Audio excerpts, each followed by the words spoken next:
जय हिंद दोस्तों। आज की वीडियो में हम बात करने जा रहे हैं आईएनएस विक्रांत के बारे में। दोस्तों आपको पता होगा कि आईएनएस विक्रांत जो है ये देश का पहला स्वदेशी विमान वाहक पोत बन चुका है और तैयार हो चुका है, जिसका 80% जो भाग है वो स्वदेशी रूप से निर्माण किया गया है। कुछ ही चीज़ों को बाहर देशों से मंगाया गया है।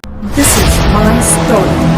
The story of my previous birth. Indigenous aircraft cattle. India for the story of my previous birth. The story wrote in the 1971 war. The story impending rebirth. I am Vikrant, one of the boldest steps in the nation's dream of Atmanirbhar Bharat. दोस्तों आपको पता है कि भारत एक प्रायद्वीप राष्ट्र है। प्रायद्वीप राष्ट्र का मतलब होता है कि वैसा राष्ट्र, वैसा देश जो 3 तरफ से समुद्र से घिरा हो और 1 तरफ से स्थल से घिरा हो। तो इस टाइप का प्रायद्वीप राष्ट्र होने के कारण हमें जलीय सुरक्षा की बहुत ही बड़ी ज़रूरत है और हमारे नेवी को बहुत ही मजबूत होना पड़ेगा दोस्तों, क्योंकि पता है अगर युद्ध की स्थिति आती है तो चाइना जो है वो बंगाल की खाड़ी से भी अटैक कर सकता है हमारे तरफ, उधर म्यांमार से आकर और पाकिस्तान के रास्ते से होकर अरब सागर से भी हम पर अटैक कर सकता है। और काफ़ी कुछ दिनों से चाइना बहुत ही समुद्र में हलचल मचाया हुआ है, क्योंकि उसके 2 जो विमान वाहक पोत है और 40-45 जो लड़ाकू पोत है उसको पहले से तैनात कर दिया है अरब सागर में और बंगाल की खाड़ी की तरफ। इसलिए हमें बहुत ही उससे सचेत रहना पड़ेगा और हमें भी अपनी मजबूती को उसके सामने प्रदर्शित करना पड़ेगा।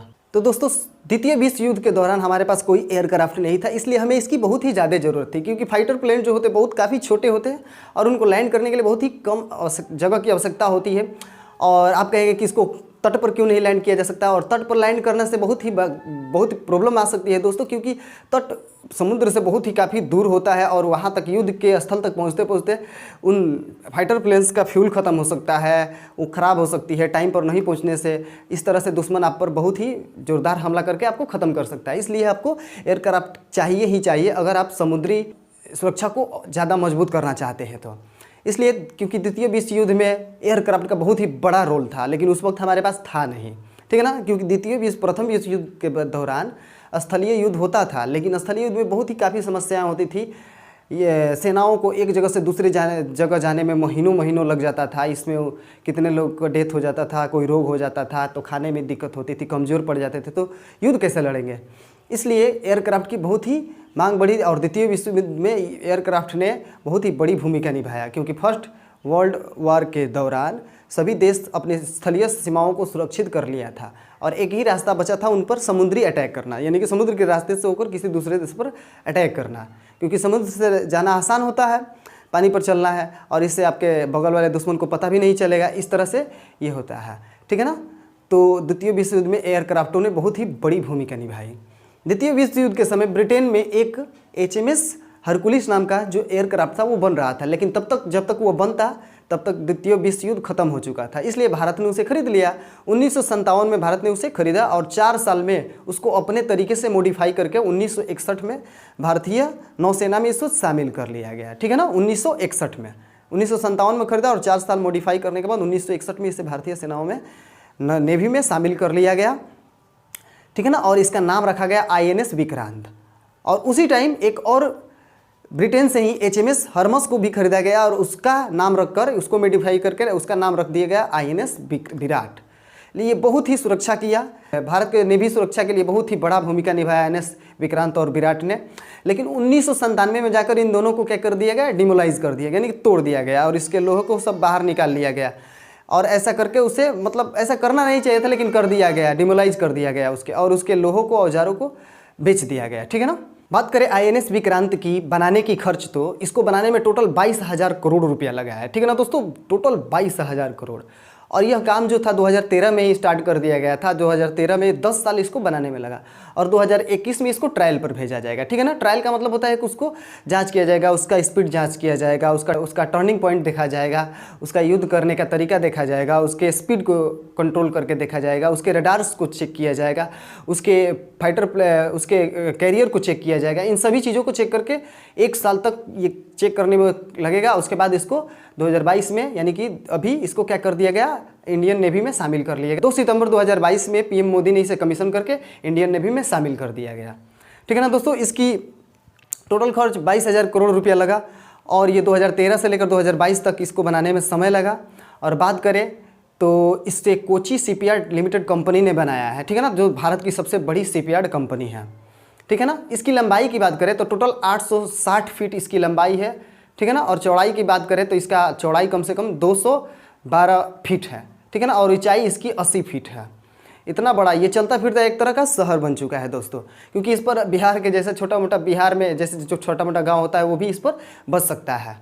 तो इतना बड़ा ये बना हुआ है, क्योंकि इसमें बहुत सी सभी सुविधाएं हैं। इस पर अनेक प्रकार की फाइटर प्लेन्स, हेलीकॉप्टर्स और अलग अलग प्रकार के युद्धपोत भी बनाए गए हैं और उस पर उसको रखा जाएगा सुरक्षा के लिए, ठीक है ना। और इसकी क्षमता की बात करी जाए तो इसका क्षमता है 1.2 HP, यानी कि 1.2 लाख HP। और इसका क्षमता जो है 45,000 टन को वजन लेकर ये समुद्र में जा सकता है। और 1.2 HP का मतलब होता है कि लाख HP का मतलब होता है कि 1,20,000 घोड़ों के शक्ति के बराबर इसका शक्ति है, ठीक है ना फ्रेंड्स। और इसके स्पीड की बात करें तो इसका स्पीड है 52 किलोमीटर प्रति घंटा। इसका हाईएस्ट स्पीड जो है 52 किलोमीटर प्रति घंटा है। और ये एक बार इसमें फ्यूल टैंक हो जाने के बाद, यानी कि फुल टैंक हो जाने के बाद, इसका फ्यूल टैंक जो है फुल हो जाने के बाद ये 15,000 किलोमीटर का यात्रा कर सकता है। और इस पर लगभग 196 ऑफिसर और 1200 के करीबन आसपास सेलर इस पर रह सकते हैं। उसके अलावा अनेक प्रकार के सेलर्स, इंजीनियर्स, पायलट्स और अन्य लोग भी इस पर रह सकते हैं।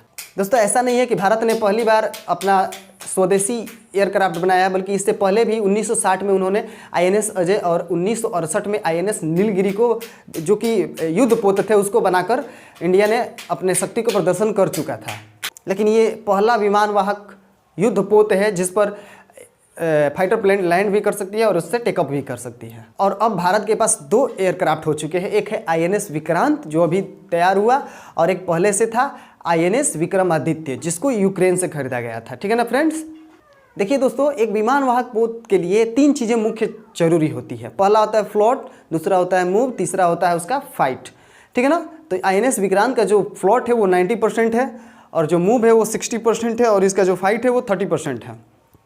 मूव, फ्लोट और फाइट का मतलब क्या होता है? फ्लोट का मतलब होता है कि वो कितने वजन को लेकर समुद्र पर तैर सकता है दोस्तों, ठीक है ना।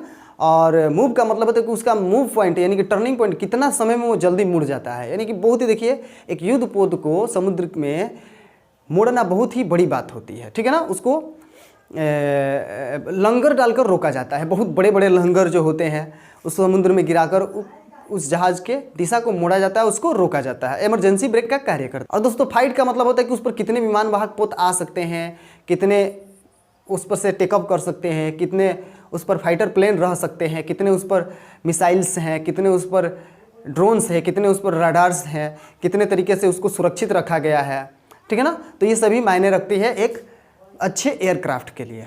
तो दोस्तों आप सोचेंगे कि अगर हमारे पास पहले से एक एयरक्राफ्ट जो विक्रमादित्य INS विक्रमादित्य था वो था ही, तो फिर इसको बनाने की क्या ज़रूरत थी। तो दोस्तों आपको बता दें कि एक जो एयरक्राफ्ट होता है उसको सर्विसिंग के लिए कम से कम 6 महीने का टाइम लगता है। एक बार जब सर्विसिंग के लिए हो जाएगी तो कम से कम 6 महीने तक उसको सर्विसिंग में टाइम लगता है। और बताइए, इतना टाइम तक हमारा जो समुद्री सीमाएँ हैं वो खाली रहेंगी तो हमारे ऊपर खतरा मंडरा सकता है। इसलिए एक और विमान वाहक पोत की हमें ज़रूरत है। वैसे तो एक और ज़रूरत है, क्योंकि देखिए एक तरफ से बंगाल की खाड़ी में एक ज़रूरत है, एक है अरब सागर में।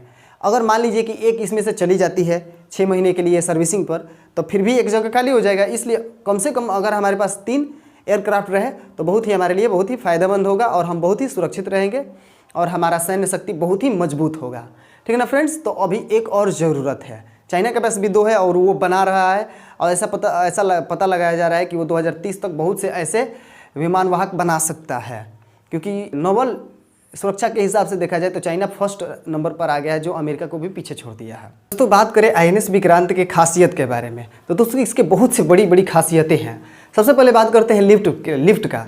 देखिए दोस्तों, एयरक्राफ्ट में लिफ्ट होते हैं। लिफ्ट क्या करते हैं, जैसे कि आप लोग देखे होंगे एयरक्राफ्ट पर जो डेक होता है उसमें बहुत से प्लेन होती है, लेकिन असल में उतनी ही प्लेन उस पर फाइटर प्लेन नहीं होती है।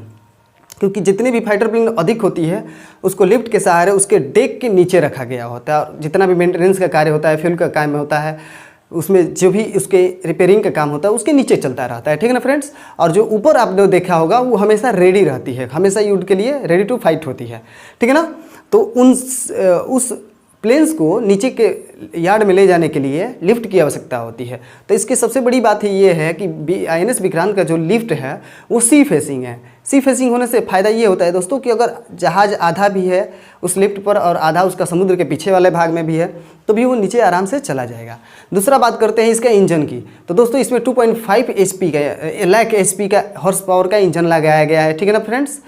जो छोटा है, छोटा इसलिए है ताकि देखिए बहुत बड़ा इंजन और छोटा इंजन में फ़र्क होता है।